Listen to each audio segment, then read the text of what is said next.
Hello students, in our previous lecture we studied about the effect of gravity on an object immersed under a liquid. हमने एक liquid के अंदर जो object डूबा हुआ है उस पर ग्रेविटी का क्या इफेक्ट होगा वो पढ़ा था।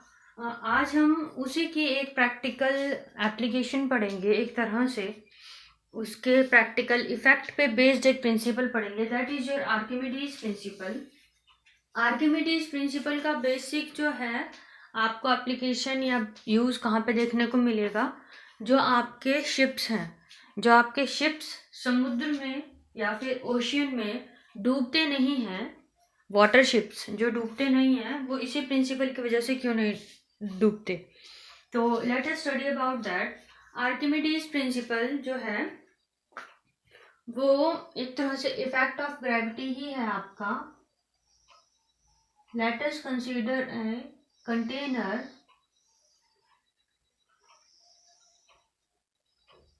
in which there is a water which is filled with water।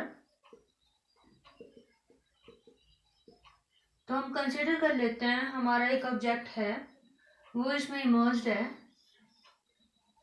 Let it be it of square shape this time. हम कंसीडर कर लेते हैं उसकी शेप इस बार क्या है, स्क्वायर। पिछली बार हमने क्या कंसीडर किया था, सिलेंडर।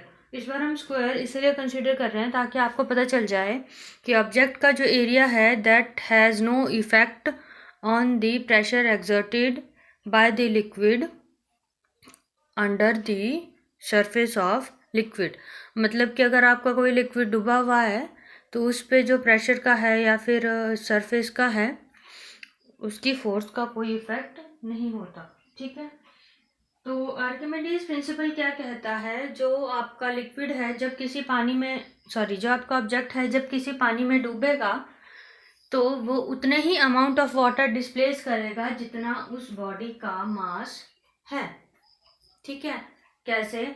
अगर मान लीजिए आप एक 5 रुपीज़ का कॉइन बाल्टी में डाल रहे हैं, किसी कप में मग में डाल रहे हो, तो जितना उस कॉइन का वेट है वो उतना ही पानी उस बकेट से या फिर उस कंटेनर से बाहर निकलेगा। ठीक है, the wait of water, it states that when a body is immersed completely or partially in a liquid, it loses the weight equal to the weight of liquid displaced by it। मतलब जो है object अपना उतना ही wait खो देगा जितना वो liquid उस कंटेनर से बाहर निकला है। डिस्प्लेस मतलब जैसे ही आप इस ऑब्जेक्ट को इसके अंदर डालेंगे तो कुछ पानी उछल के बाहर निकल जाएगा, तो इस बॉडी का वेट उतना ही कम हो जाएगा जितना पानी इस कंटेनर से बाहर निकला होगा। ठीक है, तो let us consider the original weight of water या weight of object when it was not under water. क्या कंसीडर कर लेते हैं, W1। मतलब कि जब ऑब्जेक्ट बाहर था तब उसका वेट हमने क्या कंसीडर किया, W1। जब आपने उसे पानी में डाल दिया,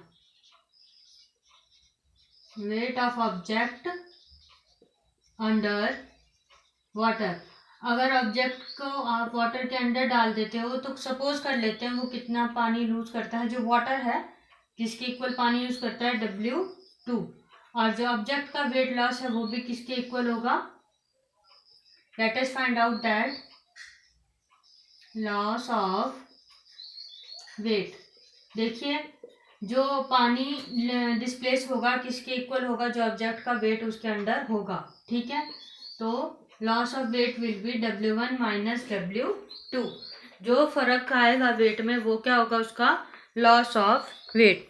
तो ये है आपका आर्किमिडीज प्रिंसिपल। ठीक है, इसकी स्टेटमेंट आप लोग अपनी बुक से देख लीजिएगा। अब इसको प्रूफ करने की बात आए तो हम किससे, इफेक्ट ऑफ ग्रेविटी वाली डेरिवेशन से ऑलमोस्ट मिलता जुलता है ये, क्योंकि here also there is an effect of gravity as the object is immersed under the liquid. हम कंसीडर कर लेते हैं इस ऑब्जेक्ट की हाइट क्या है हमारे पास, h। ठीक है, और ये जो वाटर का सरफेस है उससे कितनी डेप्थ पे इमर्स्ड है, x। So height of object is equal to h depth of object from the surface. Depth of object का मतलब क्या है, ऑब्जेक्ट कितने अंदर, सरफेस से कितने अंदर तक है, डूबा हुआ है, दैट इज योर एक्स। हम कंसिडर कर लेते हैं density of water, density of water. हम ये सारी चीजें क्यों कंसिडर कर रहे हैं, क्योंकि जो हमने इफेक्ट ऑफ ग्रेविटी में प्रेशर इन द एंड निकाला था वो क्या था हमारे पास, that is equal to the depth of object at which, या फिर जिस हाइट पे आपका जो ऑब्जेक्ट है वो height multiply by density and gravity. अभी मैं एक्सप्रेशन लिखूंगी तो आप समझ जाओगे कि मैम क्या बात कर रहे हैं, ठीक है। लेट एरिया बी दी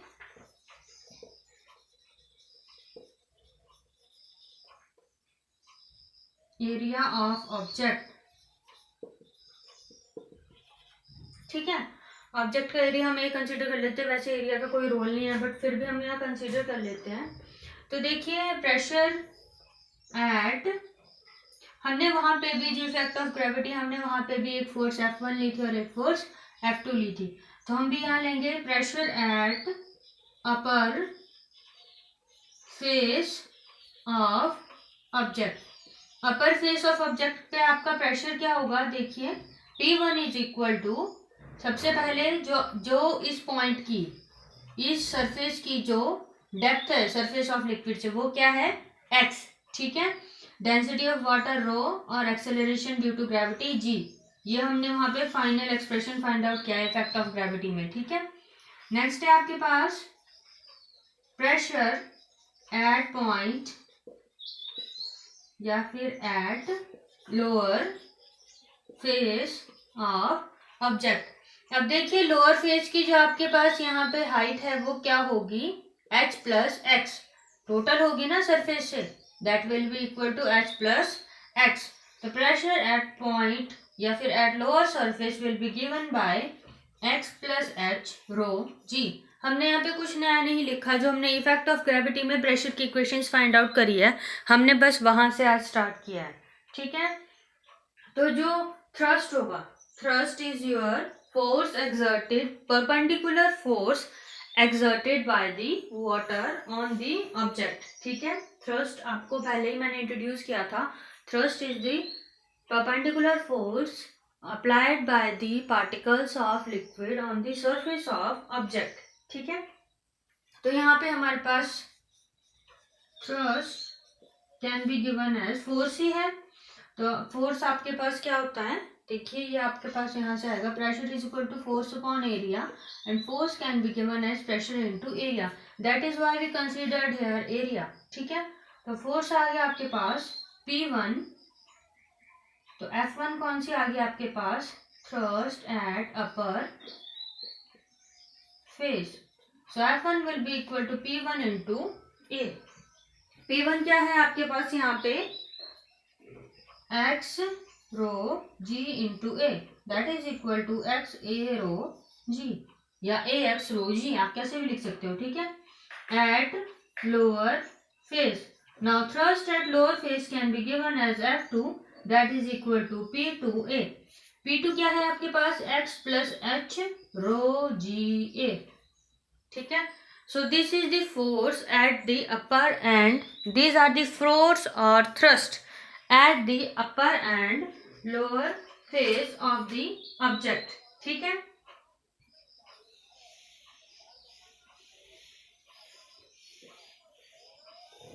अब यहाँ पे देखिए देखने वाली बात क्या है,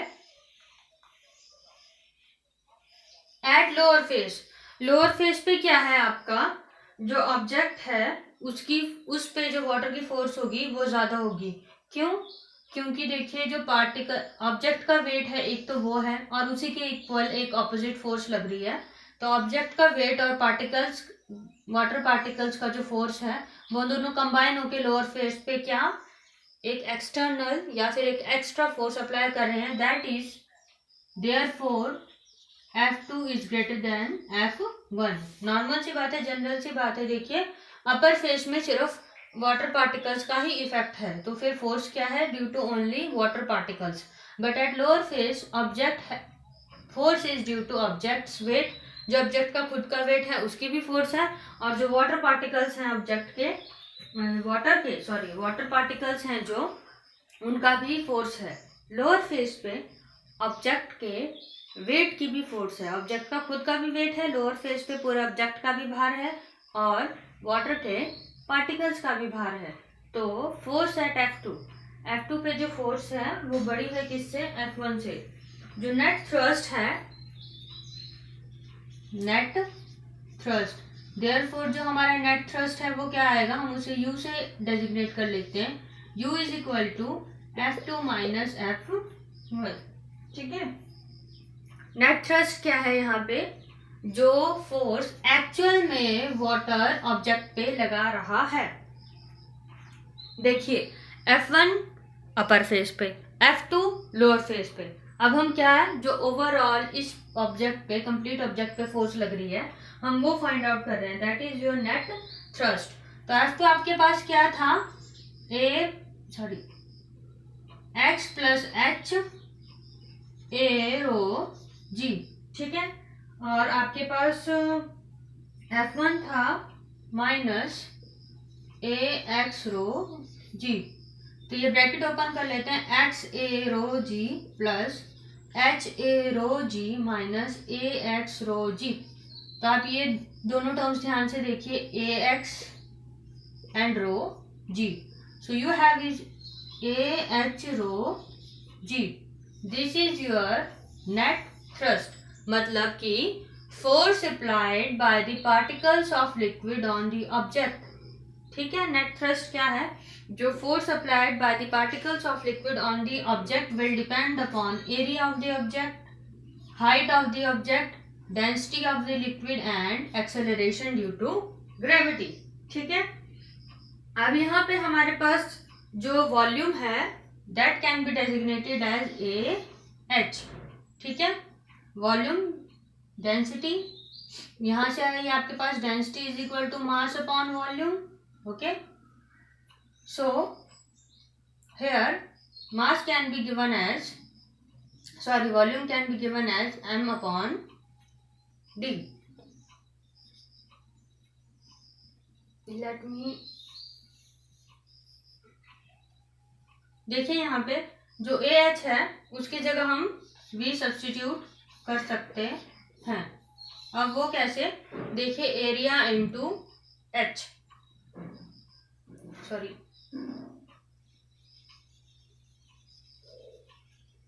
यहाँ पे आपका जो a h can be replaced by volume. Density is equal to mass upon volume होता है आपके पास। ठीक है। तो density into volume is equal to mass. ठीक है। डेंसिटी जो है आपके पास यहाँ पे रो है, into v is equal to mass, and mass is equal to, यहाँ पे जो आपका मास था वो आपका वहां पे देखिए ये किससे आया था, एफ से। F is equal to m into g. ठीक है। F is equal to m into g. M की जगह हमने क्या सब्स्टिट्यूट कर दिया, rho into v into g. तो आपके पास यहाँ क्या आ गया, rho v g, which is your u. ठीक है। समझ आया?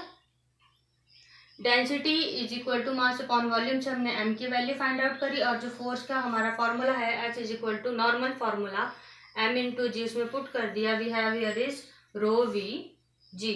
ठीक है। तो ये आ गया हमारे पास u is equal to v rho g. Thus force acting on the object on the vertical faces cancel out each other। ये हमने पहले ही फाइंड आउट किया था। ये वाली फोर्सेस हैं वो अपर एंड लोअर फेसेस जो एक दूसरे को कैंसल आउट कर रही हैं। ये हमें पहले ही पता है कि इक्वल एंड अपोजिट होती हैं। अपवर्ड फोर्स जो है डाउनवर्ड फोर्स को कैंसल आउट कर रही है। ये हमने इफेक्ट ऑफ ग्रेविटी में पहले ही पढ़ लिया है। ठीक है। नेक्स्ट है आपके पास, अगर आपको बॉडी का अपेरेंट वेट फाइंड आउट करना हो तो apparent weight of the body can be equal या is equal to, apparent weight क्या है आपके पास, देखिए जो पहले वेट था ऑब्जेक्ट का और जो बाद में वेट आया है उसका difference, that is your apparent weight. तो फर्स्ट हम कंसिडर कर लेते हैं weight is equal to m into g, जो कि वर्टिकली डाउनवर्ड, जो एक्सेलरेशन ड्यू टू ग्रेविटी की वजह से बॉडी का वेट है। ठीक है, वैसे तो नॉर्मली मास होता है, वेट क्या होता है, mass of object under the effect of gravity. ठीक है, और फिर अपथ्रस्ट मतलब जो ऑब्जेक्ट पे वाटर पार्टिकल से फोर्स लग रही है, that is your down upward force is equal to v rho g. So upwards force. ठीक है, तो अपरेंट वेट क्या होगा, अपरेंट वेट या फिर लॉस इन वेट, जो उसका पहले फोर्स था mg माइनस वी रो जी, पहले वेट था, उससे जो आपका फोर्स है अपवर्ड फोर्स, वो क्या होगी, minus, that is your W2।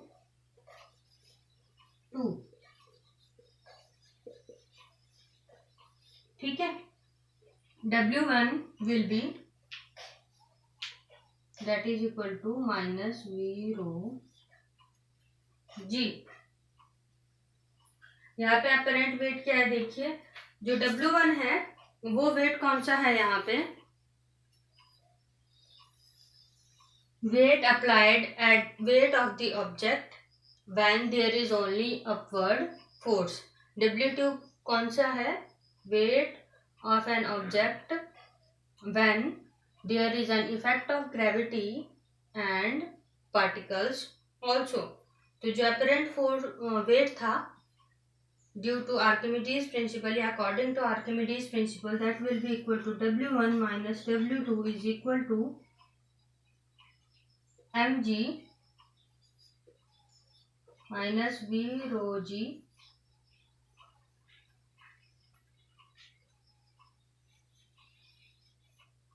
W2 minus W1, that is equal to mg minus v rho g minus minus v rho g. So ये प्लस हो गया दोनों, and you have here is sorry यहाँ पे एक मिस्टेक हो गई। देखिए W1 जो है ऑब्जेक्ट का, वो क्या होगा आपका, जो हमने क्या कंसिडर किया था पहले, weight when it is not immersed under the liquid, so that will be designated as mg। ठीक है, और W2 का कौन सा वेट था, weight of an object when it is immersed under a liquid. ठीक है, तो that is given by weight of object minus thrust applied on the liquid। ठीक है, तो अब हम यहाँ पे लिख सकते हैं W1 minus W2 that is equal to mg minus mg plus v rho g. Signs change हो जाएंगे इनके, so mg and you have here is v rho g, which is your loss in weight, that is your apparent weight. W1 minus W2 is equal to v rho g. So यहाँ से आपको ये specify हो जाता है, ये proof हो जाता है कि जो वेट ऑफ लिक्विड है that will be equal to the amount of water displaced by it. Amount of water displaced by it कौन सा आएगा, W1 minus W2, volume of water, density of water, या acceleration due to gravity on that water.